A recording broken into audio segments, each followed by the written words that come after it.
I used to think that in metal, the bass would only be heard if you would play something wrong, like you would hit a wrong note or if the mix was totally off. I'd still say that's partly true because the bass is the glue between the really low end parts of your mix, like the kick drums, and the intense mids of your guitars. With a good tone and the correct mixing, the bass will be the glue between those parts of your song. I'm going to show you now a process for bass tone that I learned from a book called The Systematic Mixing Guide by Ermin Hamidovic. I hope I pronounced that right. It's a well-known method where you split the bass tone into 3 separate tracks that you cut up using EQ, and you apply different processing to the different tracks. And the result is what the Systematic Mixing Guide calls apocalyptic tractor grind. I don't think I've ever found a better way to describe a great metal tone.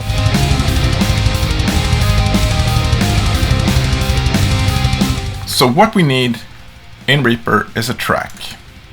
Like I said before, every track in Reaper is the same. You can put MIDI on it, you can put audio on it, it could be mono or stereo.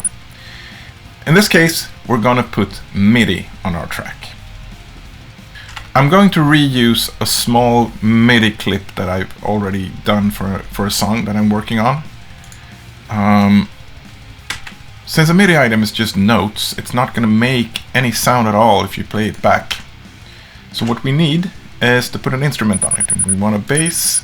My favorite bass plugin is Trillion. Loading that up, we can choose from a wide variety of sampled basses. Since I'm using C standard to record my guitars, I'm going to choose a 5-string bass to be able to better meet up with the range of the guitars. Choose this one, the Hardcore Finger Full Range. Once that's loaded, we're going to turn off all of the built-in effects in Trillion because I want to control this completely in Reaper. This will give me a much better end result. So we're turning off the compressor and we're turning off the EQs. Now that we have the instrument on it, if we start the playback, we're going to hear a bass tone.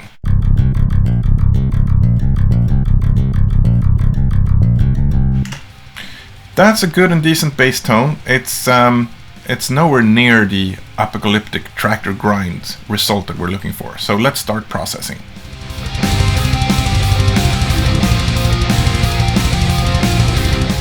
If we open routing for this track that's accessible through the mixer, we're going to see that it's by default has master send enabled. If we disable this, again the track is going to make no audible sound. What we want now is 3 separate tracks. We can call the first track that we have bass DI. DI means direct input, so this is the clean signal from the bass without any processing. The 3 tracks that we want is the bottom end. We want something called a grit, which is a semi-distorted channel, and then we want an actual distorted channel. To keep these in line, we're going to make a parent track so that we can apply processing to the entire bass tone and also control volume. So we're now going to make these subtracks.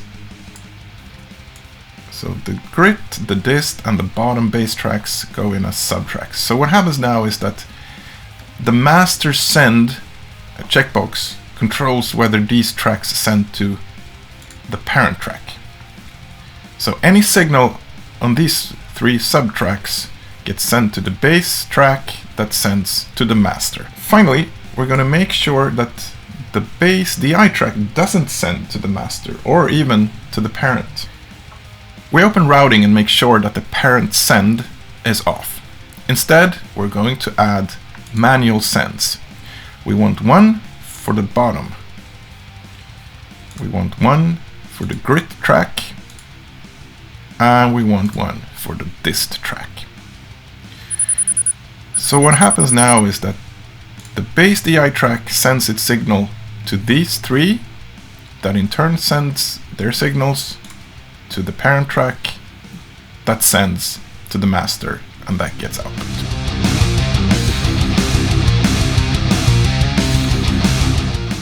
Now we're going to chop up the base signal using EQ so that each of these tracks can do their separate processing. We're going to start out with the bottom.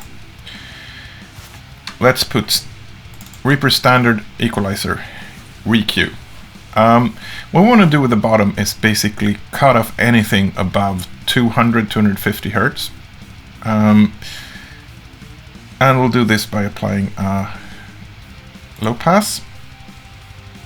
Put it at, let's say, 250 something.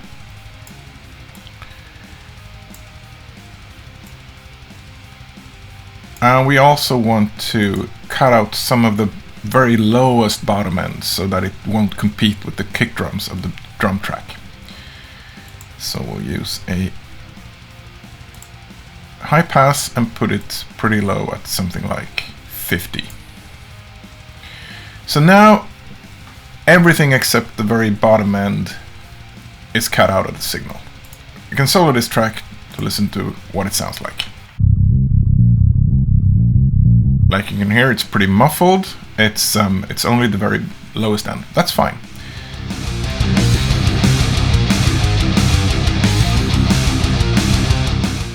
For the next track, which is the grit track, we're going to do the same, but with a different set of frequencies. So what we're going to do here is we are going to have a high pass at about 500. And then we're going to low pass it at about 4000 Hertz. Something like this.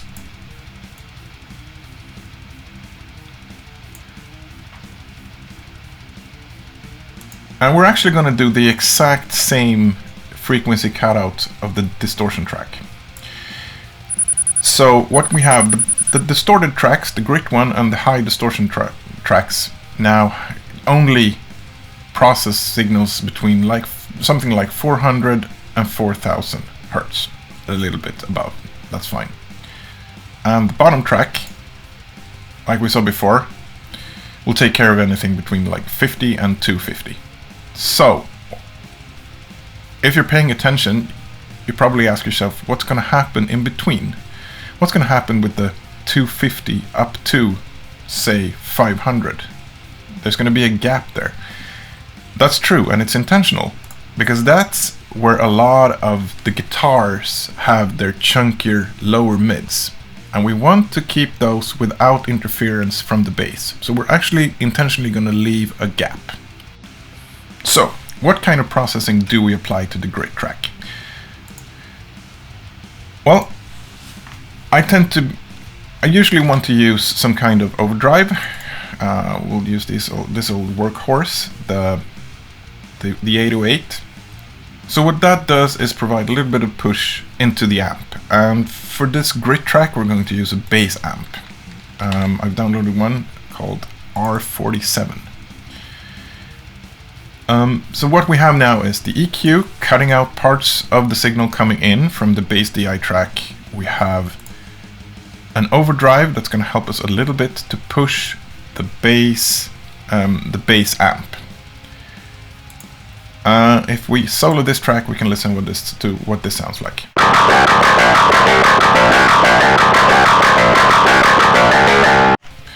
This is still a little bit too distorted, so we're going to turn down the drive a little bit. Yeah, that's more of the sound that we want.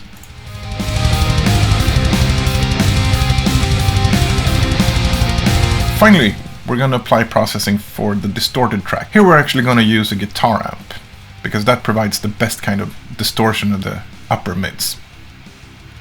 I'm going to choose one of the LePou free amps,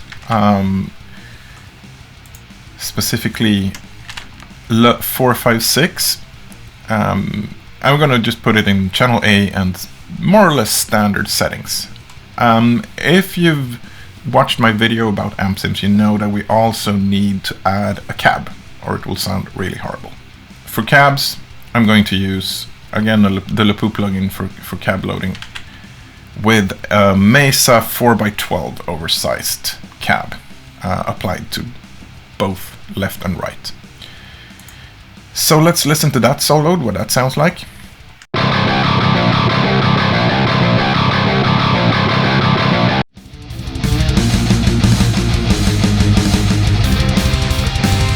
Now we have all of the components that we need, and we can play back the entire bass signal chain.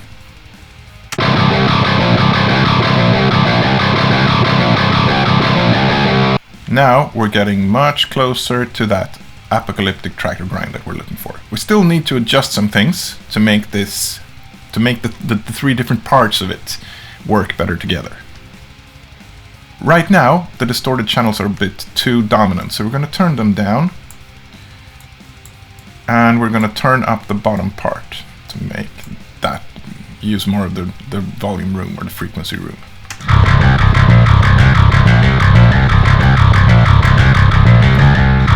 Around here somewhere, I think it's a good bass tone.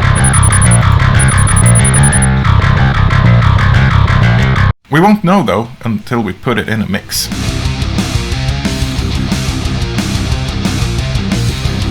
So let's put in some guitar tracks. These are some guitar takes from a song that I'm making. They're put on 2 tracks, they're panned left and right, which is called double taking with guitars. You can check my other videos if you want to know how that's done. But now we can try and play back the bass with the tone that we made with the guitars.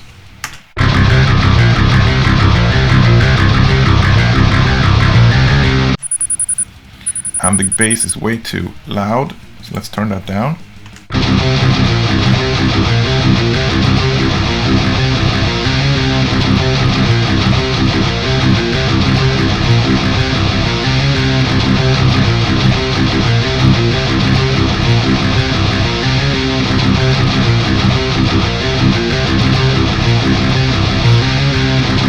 With this in place, I can actually demonstrate what I was talking about. The thing that when bass goes missing, you can really notice it. So let's do one playback with the bass on and one playback with the bass muted.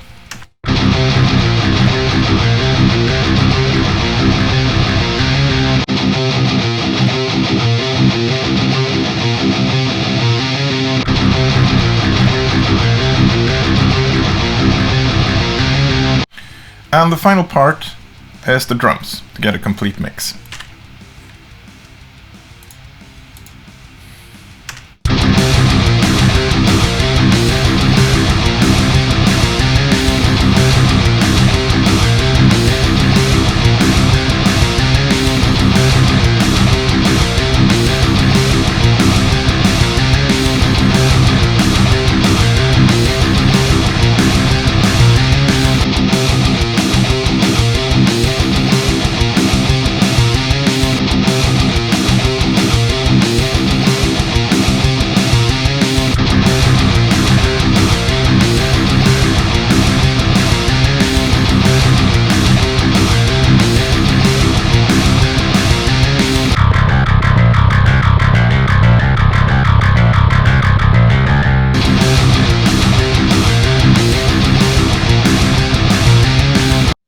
That concludes it. We have a great sounding metal tone that goes well in our mix and glues together well with the drums and with the guitars without competing with them.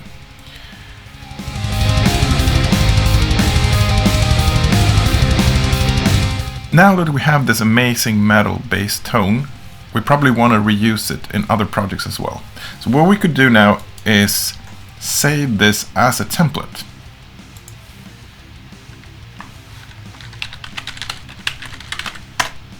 Once you have it as a template, you can reuse it in other projects. So if you start a new project and you want this great bass tone, you just right click and you do insert track from template. And there's your saved template. And you get all of it. The routing, the settings, all of the plugins with the EQs ready-made. So all you need to do is put down your MIDI bass track on the bass DI and you'll get the tone.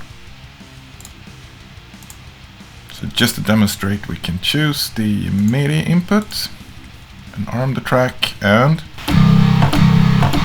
there we go. Ready for reuse whenever you need it in your projects.